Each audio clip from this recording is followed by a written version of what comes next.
కూటమి ప్రభుత్వంలో బీసీలకు స్వర్ణయుగమని గౌడ్ కార్పొరేషన్ చైర్మన్ వీరంకి గురుమూర్తి అన్నారు. ఈ మేరకు ఆయన మీడియాతో మాట్లాడారు. గత ప్రభుత్వం బీసీలను మోసం చేసిందని, కానీ మా ప్రభుత్వం వచ్చాక బీసీలకు స్వర్ణయుగమని అన్నారు. జగన్మోహన్ రెడ్డి దీన్ని స్వాగతించకపోగా అవమానకరంగా మాట్లాడటం బీసీలను అవమానించినట్టు కాదా అని చెప్పి ఈరోజు నేను ప్రశ్నిస్తా ఉన్నా.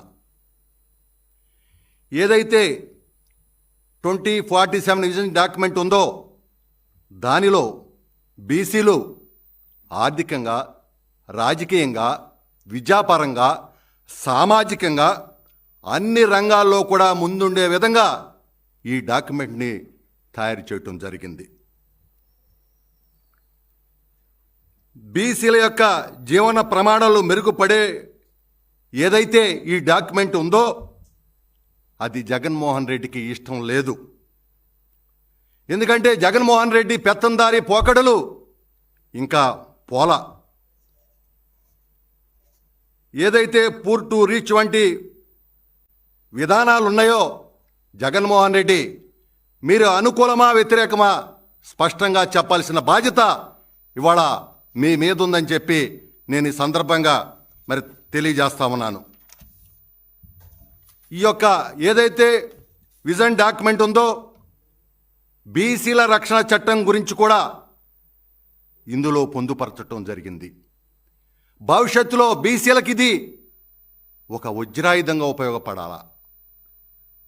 దీనికి సంబంధించి సాంకేతికంగా, న్యాయపరంగా అన్ని అంశాలను కూడా కులక్షంగా చర్చించి ఈ రక్షణ చట్టాన్ని తయారు చేస్తా ఉన్నారు.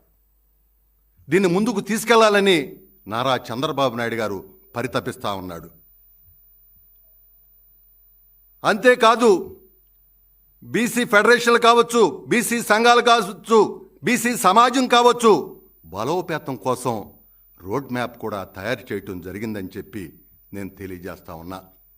ఈ విధంగా ఈ ప్రభుత్వం, ఈ ముఖ్యమంత్రి నారా చంద్రబాబు నాయుడు గారు బడుగు బలహీన వర్గాల పక్షపాతి అని కూడా ఈ సందర్భంగా తెలియజేస్తూ, ఆనాడు జగన్మోహన్ రెడ్డి గారు ముఖ్యమంత్రిగా ఉండగా ఆయన ఇంటి ముందున్నటువంటి బీసీఎస్సీ మైనార్టీ వర్గాలకు చెందినటువంటి ఇళ్ళు పీకి ఆయన రోడ్డేసుకున్న మాట వాస్తవం కాదా? ఆయన బీసీల పక్షపాత? జగన్మోహన్ రెడ్డి గారు మీరు బీసీల పక్షపాత? మీరు ఆ విధంగా ఉంటే వాళ్ళ ఇళ్ళు పీకేవాళ్ళ? మీ రోడ్డు కోసం వాళ్ళ బలి పెట్టిన మాట వాస్తవం కాదా? ఈ రోజున ఈ ప్రభుత్వం, ఈ ముఖ్యమంత్రి నారా చంద్రబాబు నాయుడు గారు, మా ఉప ముఖ్యమంత్రి పవన్ కళ్యాణ్ గారు వారి నాయకత్వంలో ఈ రాష్ట్రంలో 4,500 కోట్లు ఖర్చు పెట్టి 3,000 కిలోమీటర్లో సిమెంట్ రోడ్లను ఎస్సీ బీసీ మైనార్టీ వర్గాలకు చెందిన వాళ్ళకి ఒక్క జనవరి లోపు మేము చేస్తామన్నామని చెప్పి గర్వంగా మనం చేస్తూ ఉన్నాం. ఇది బీసీల ప్రభుత్వం, ఇది బీసీల పక్షపాతం ఉన్నటువంటి ప్రభుత్వం. ముఖ్యంగా ఈ విజన్లో ఏదైతే ఉందో బలహీన వర్గాలకు ఆహార భద్రత, ఆరోగ్య భద్రత, ఉపాధి భద్రత, విద్యా భద్రత కల్పించే విజన్ 2047పై మీ విధానం ఏంటి అని చెప్పి కూడా నేను ఈరోజు మిమ్మల్ని అడుగుతా ఉన్నా. ఏదైతే P4 మోడల్ ద్వారా లబ్ధి పొందేటువంటి ఈ బడుగు బలహీన వర్గాలు ఉన్నారో మీరేమనుకుంటున్నారు? బలహీన వర్గాల లబ్ధి పొందుతున్నారనుకుంటున్నారా? పెత్తందారులు లబ్ధి పొందుతున్నారనుకుంటున్నారా? కనీసం జ్ఞానం కూడా లేకుండా మీరు మాట్లాడుతూ ఉన్నారే. ఇవాళ మేము బడుగు సంధ్య థియేటర్ వద్ద జరిగిన తొక్కిసలాటలో తీవ్రంగా గాయపడి కిమ్స్ ఆసుపత్రిలో చికిత్స పొందుతున్న శ్రీతేజ్ కోలుకుంటున్నాడని బాలుడి తండ్రి భాస్కర్ తెలిపారు. కిమ్స్ ఆసుపత్రి వద్ద ఆయన మీడియాతో మాట్లాడారు.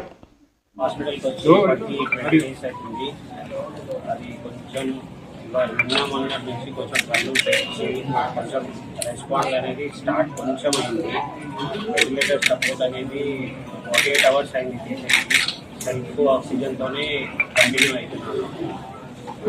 డాక్టర్స్ కూడా కొంచెం టైం పడుతుంది జల్దీ రికవర్ దానికి. కానీ మైండ్ సెల్స్ అనేది కొంచెం స్లోగా మూమెంట్ వస్తుంది.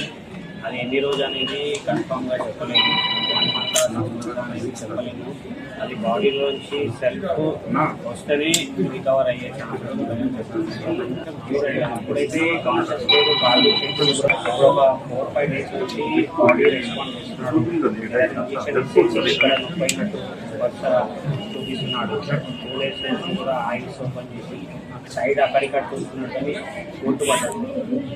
డాక్టర్స్ ఏమంటారంటే పక్కన నుండి మీరు కొంచెం పిలుస్తే అట్లా ఏమైనా రెస్పాండ్ కావచ్చు అంటే నిన్న నుంచి ట్రై చేస్తున్నాం కానీ రెస్పాండ్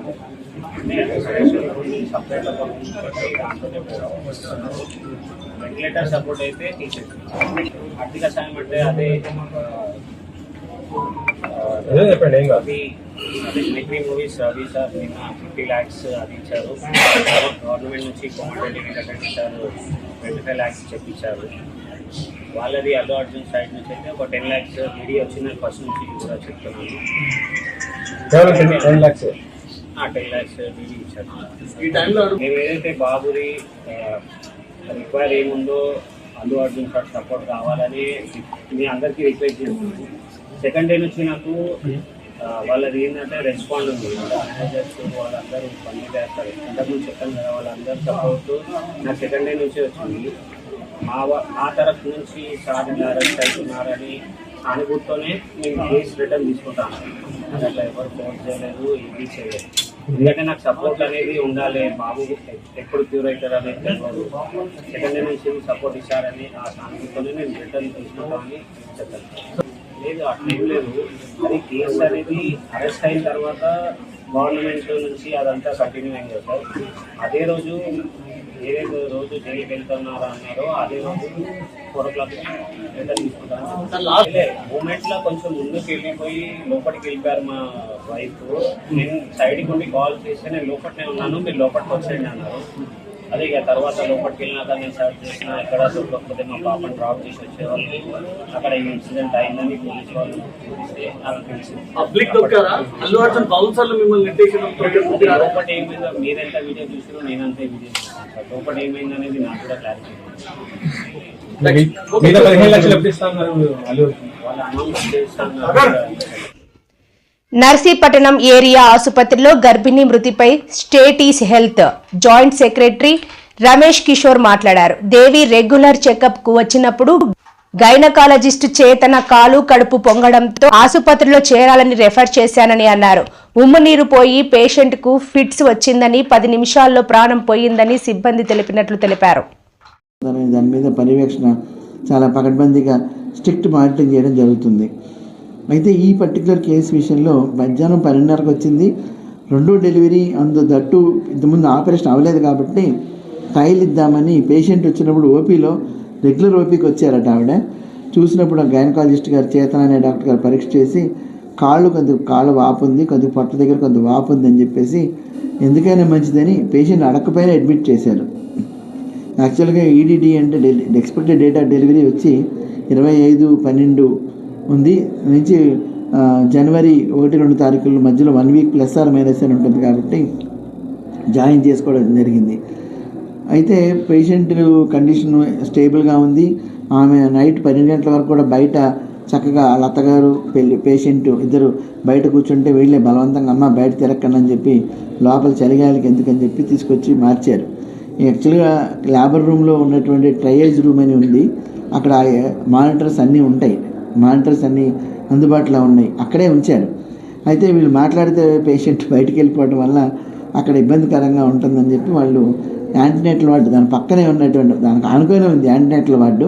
అక్కడ ఎక్కువ మంది పేషెంట్లు ఉంటారు కాబట్టి వీళ్ళు కూడా అక్కడే ఉంటారని చెప్పి ఆ నైట్ డ్యూటీలో ఉన్న సిస్టర్ గారు వెంటనే నైట్ వాళ్ళతో మాట్లాడి అక్కడ ఉంచడం జరిగింది. అయితే ఇప్పుడు నైటు గైనకాలజిస్టు డాక్టర్ చేతన అని వారు వచ్చి 8:40కి పరీక్ష చేసినప్పుడు నొప్పులు ఏమీ లేవు, మామూలుగా ఉంది. అయితే ఎందుకైనా మంచిది ఇండక్షన్ పెడదామని చెప్పేసి ట్యాబ్లెట్స్ మిసోప్రాస్టల్ అనే ట్యాబ్లెట్ ఒక ట్యాబ్లెట్ 4 కింద పెట్టుకోమని చెప్పడం జరిగింది. నైట్ 12 గంటలకు ఇచ్చారు. సెకండ్ డెలివరీ అంటే నార్మల్గా అయిపోతుంది, జనరల్గా దానికి పెద్ద రొటీన్గా జరిగిపోయేది. ఈవెన్ పిహెచ్సిలో కూడా ఇలాంటివి డెలివరీలు అవుతుంటాయి. కమ్యూనిటీ హెల్త్ 30 పడకల హాస్పిటల్లో కూడా ఏమీ ఎఫర్ట్ లేకుండా అయిపోతుంది. అయితే అవి పెట్టడం జరిగింది, ట్యాబ్లెట్ పెట్టారు, పేషెంట్కి ఇబ్బంది ఏమీ లేదని. తెల్లవారుజాము 4 గంటలు కూడా చూసినప్పుడు పరీక్ష చేసినప్పుడు పూర్తిగా ఇంకా దానికి ఓపెన్ అవ్వలేదు, లోపల ద్వారం ఇంకా మూసుకొని ఉంది, 2 సెంటీమీటర్స్ డైలటేషన్ ఉందని చెప్పడం జరిగింది. 6 గంటలకు కూడా మళ్ళీ తెల్లవారుజాము చూసినప్పుడు కూడా బాగానే ఉంది, పేషెంట్ స్టేబుల్గానే ఉంది, ఏం కంప్లైంట్ లేదు. ఆమెతో పాటు ఆశా కూడా ఉంది, ఆ పేషెంట్ కూడా ఆశా వచ్చారు, అలాగే వాళ్ళ అత్తగారు ఉన్నారు. తర్వాత ఇక్కడ ఉన్న మ్యాటీ అసిస్టెంట్ స్టాఫ్ నర్స్ డ్యూటీలో ఉన్న వాళ్ళిద్దరు, సోనియా అనే ఒక స్టాఫ్ నర్స్ గారు కూడా కంటిన్యూ చూస్తున్నామని ఆవిడ రిపోర్ట్లో చెప్పడం జరిగింది. కానీ సడన్గా 7 గంటలకి ఒక్కసారిగా పేషెంట్ ఉమ్మినీరు పోయింది అని చెప్పడం జరుగుతుంది. రికార్డులో కూడా కేస్ షీట్లో కూడా అలాగే రాసింది. ఉమ్మినీరు పోవటం, ఉమ్మినీరు పోయిన వెంటనే కంప్లైంట్ వీళ్ళకి వచ్చి చెప్పడం, వెళ్ళేసరికి పేషెంట్ అనుకోకుండా అన్కాన్షియస్ ఫిట్స్ లాగా రావడం జరిగిందని నోటీస్ చేశారు. ఇమీడియట్గా గబగబా డ్యూటీలో ఉన్నటువంటి క్యాజువాలిటీ మెడికల్ ఆఫీసర్ని పిలవటం జరిగింది. ఆవిడ వచ్చి వెంటనే చూడటం, ఆ పేషెంట్కి చూసేటప్పటికి పల్స్ బీపీ బాగా లోగా ఉందని చెప్పి ఇమీడియట్గా సెలైన్ అది పెట్టి సిపిఆర్, హార్ట్ పల్స్ రేట్ కూడా తగలకపోవడం, అలాగే చెస్ట్ మీద సిపిఆర్ చేయడం జరిగింది. వెంటనే అందుబాటులో ఉన్న సూపరింటెండెంట్ ఇన్ఛార్జ్ ప్రజెంట్ నిన్న సూపరింటెండెంట్ సత్యనారాయణ గారు అని ఆయన ఇన్ఛార్జ్గా ఉన్నారు, ఆయన పైన రూమ్లో ఉంటారు. వెంటనే అనస్థెరిస్ట్ ఆయన వెంటనే పిలవడం జరిగింది. ఆయన పైనుంచి కిందకు వచ్చి అంత 10 నిమిషాలు 10 మినిట్స్ డ్యూరేషన్లో ఇంత చేంజ్ వచ్చింది అని వీళ్ళు చెప్పడం జరిగింది. డాక్టర్ గారు కూడా క్లియర్గా చెప్తున్నారు. తెలంగాణ ముఖ్యమంత్రి రేవంత్ రెడ్డి సమావేశం అనంతరం దిల్ రాజు మీడియాతో మాట్లాడారు. సీఎంతో చర్చించిన విషయాల గురించి తెలియజేశారు. తెలుగు చిత్ర పరిశ్రమ అభివృద్ధే ఉద్దేశమని అన్నారు. ఈరోజు సీఎం రేవంత్ రెడ్డి గారితో తెలుగు ఫిలిం ఇండస్ట్రీ ఎఫ్డిసి ఆధ్వర్యంలో మీటింగ్ కంప్లీట్ చేశాం. అటు ఇండస్ట్రీ తరపున ఇటు గవర్నమెంట్ తరపున ఎఫ్డిసి నుంచి ఈ మీటింగ్ కంప్లీట్ చేసి అటు గవర్నమెంట్కు ఇండస్ట్రీకి జరిగిన ఈ డిస్కషన్లో ఏదైతుందో చైర్మన్ ఎఫ్డిసి చైర్మన్ నా ద్వారే సీఎం గారు మీకు కమ్యూనికేట్ చేయమన్నారు. సో సీఎం గారు విజన్ ఇండస్ట్రీ మా అందరితో చెప్పింది, ఈరోజు తెలుగు సినిమాని మీ ఇండియా లెవెల్లోనే కాకుండా దీన్ని ఇంకా ప్రపంచవ్యాప్తంగా డెవలప్ చేయడానికి ఇండస్ట్రీ గవర్నమెంట్ కలిసి పని చేయాలి అనేది మొదటి అంశం. రెండవది హైదరాబాద్. ఈరోజు మనకు తెలుసు హైదరాబాద్లో మన తెలుగు సినిమాలే కాకుండా అటు బాలీవుడ్ నుంచి కానీ ఇటు తమిళ సినిమాలు, అటు కన్నడ సినిమాలు, అదర్ లాంగ్వేజ్ కేరళ అన్ని షూటింగ్ జరుగుతున్నాయి. సో సీఎం గారి వ్యూ రెండో పాయింట్లో హైదరాబాద్లో ఇండియన్ సినిమాలే కాదు ఇంటర్నేషనల్ హాలీవుడ్ సినిమాలు కూడా షూటింగ్లు జరగటానికి ఇండస్ట్రీ నుంచి మాకు సలహాలు ఇవ్వండి. ఆ రేంజ్లో హైదరాబాద్ సిటీని ఆ లెవెల్లో పెట్టి వాళ్ళకి కావాల్సిన హాలీవుడ్ వాళ్ళు వచ్చి షూటింగ్ చేసుకోవడానికి కావాల్సినవి కూడా మనం అరేంజ్మెంట్స్ ఏం చేస్తే వాళ్ళు వచ్చి హైదరాబాద్లో షూటింగ్లు చేసి హైదరాబాద్కి ఒక ప్రత్యేకత ఉండాలి సినిమా దానికి రెండో పాయింట్ చెప్పారు. దాని మీద మళ్ళీ మేము ఇండస్ట్రీలో కూర్చొని గవర్నమెంట్కి ఎఫ్డిసి ద్వారా ఏమేం చేస్తే బాగుంటుంది అనేది చెప్పబోతున్నాం. సో ఆ విషయంలో కూడా ఇండస్ట్రీ గవర్నమెంట్ రెండు హైదరాబాద్ని ఒక ఇంటర్నేషనల్ హబ్గా సినిమా ఇండస్ట్రీకి ఒక ఇంటర్నేషనల్ హబ్గా క్రియేట్ చేయడానికి అడుగులు వేస్తాం. మూడోది ఇండస్ట్రీ నుంచి ఇప్పుడు గవర్నమెంట్ ఏదైతే సొసైటీలో జరుగుతున్న ఈ డ్రగ్స్ కావచ్చు, గవర్నమెంట్కు సంబంధించిన కొన్ని ఏవైతే డెవలప్మెంట్స్ ఉన్నాయో యూత్కి ఉపయోగపడేగా సొసైటీకి ఉపయోగపడే ఏవైతే ఉన్నాయో అవన్నిట్లలో ఇండస్ట్రీ నుంచి పార్టిసిపేషన్ కావాలని చెప్పారు. తప్పకుండా ఓల్ ఇండస్ట్రీ యాక్సెప్ట్ చేశాం. ఎందుకంటే గవర్నమెంట్ చేస్తున్న మంచి పనులకి అలాగే ఈ డ్రగ్స్ విషయంలో కానీ ఈ విషయంలో ఇండస్ట్రీ నుంచి మా హీరోలు డైరెక్టర్లు ఎవరైతే ప్రత్యేకంగా వాళ్ళ ద్వారా చెప్తే సొసైటీకి రీచ్ అవుతుందో ఆ కార్యక్రమం కూడా తీసుకురాబోతున్నాం. సీఎం గారు మెయిన్గా మాకు ఇండస్ట్రీ అండ్ గవర్నమెంట్ కలిసి పనిచేసేలాగా ఒక పాజిటివ్ నోట్, అంటే ఈ మధ్య మనం చూస్తున్నాం కొన్ని అన్ఎక్స్పెక్టెడ్ జరిగిన ఇన్సిడెంట్ల వల్ల ఇండస్ట్రీకి గవర్నమెంట్కి చాలా గ్యాప్ ఉంది అనేది ఒక అపోహ క్రియేట్ అవుతుంది. సో ఎఫ్డిసి చైర్మన్గా నేను ఛార్జ్ తీసుకొని 1 వీక్ అయింది. నేను యూఎస్ వెళ్ళి వచ్చిన తర్వాత ఇమీడియట్లీ సీఎం గారిని కలవడం, ఇమీడియట్లీ సీఎం గారు కూడా ఇండస్ట్రీతో మీటింగ్కి మాకు ఈరోజు అపాయింట్మెంట్ ఇవ్వడం. సో ఈ మీటింగ్కి మెయిన్గా హైలైట్ పాయింట్. సో సీఎం గారు మా అందరికీ ఇండస్ట్రీ నుంచి ఏమేమి కావాలి, ఇండస్ట్రీకి కూడా అన్ని ఛాంబర్ ద్వారా, Telangana chamber and Telugu film chamber ద్వారా వారికి విన్నవించడం జరిగింది. ఇక్కడ ఉన్న చిన్నవి మాకుండే సమస్యలు ఉంటాయి షూటింగ్లను. పెందుర్తిలో ఓలా షోరూమ్ సర్వీస్ సెంటర్ ప్రారంభం. దేశవ్యాప్తంగా 4000 స్టోర్లతో ఈవీ విప్లవం వేగవంతం. సర్వీస్ సెంటర్లతో కలిపి 3200 పైగా కొత్త స్టోర్లు. మెట్రోలు టైర్ 1, 2 నగరాలు దాటి చిన్న పట్టణాలు, తాలూకాలకు విస్తరణ. S1 పోర్ట్ఫోలియోపై 25,000 వరకు తగ్గింపు. భారత్లో అతిపెద్ద pure play EV company Ola electric చిన్న పట్టణాలు, తాలూకాలకు విస్తరిస్తుంది. అందులో భాగంగా బుధవారం పెందుర్తి జంక్షన్లో ఓలా షోరూమ్ సర్వీస్ సెంటర్ను మాజీ కార్పొరేటర్ సెరగడం చిన అప్పలనాయుడు ప్రారంభించారు. ఈ సందర్భంగా ఆయన మాట్లాడుతూ ఎలక్ట్రిక్ వెహికల్స్తో పర్యావరణానికి హాని ఉండదన్నారు. ఇప్పుడు అందరూ ఎలక్ట్రిక్ వెహికల్స్ తీసుకుంటున్నారని చెప్పారు. అతి తక్కువ ధరకు ఎన్నో ఫీచర్లతో లభిస్తున్నాయని తెలిపారు. డిజిటల్ కీ ఉండడం వల్ల దొంగతనాలకు ఆస్కారం ఉండదన్నారు. భవిష్యత్తు ఎలక్ట్రిక్ వాహనాలదేనన్నారు.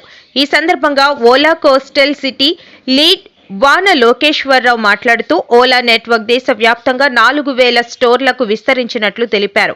ఈవీ రంగంలో ప్రపంచంలో అత్యంత ముఖ్యమైన విస్తరణలలో ఇది ఒకటన్నారు. ఈ సందర్భంగా Ola area service manager DSN Murthy మాట్లాడుతూ ప్రతి నగరం, పట్టణం, తాలూకాకు మా నెట్వర్క్ ను విస్తరిస్తున్నందున ఈ రోజు భారతదేశపు ఈవీ ప్రయాణంలో ఒక ముఖ్యమైన మైలురాయిని సూచిస్తుందన్నారు. సర్వీస్ సెంటర్లతో కలిసి కొత్తగా తెరిచిన స్టోర్లతో ఈవీ కొనుగోలు యాజమాన్య అనుభవాన్ని పూర్తిగా పునర్నిర్వచించామని చెప్పారు.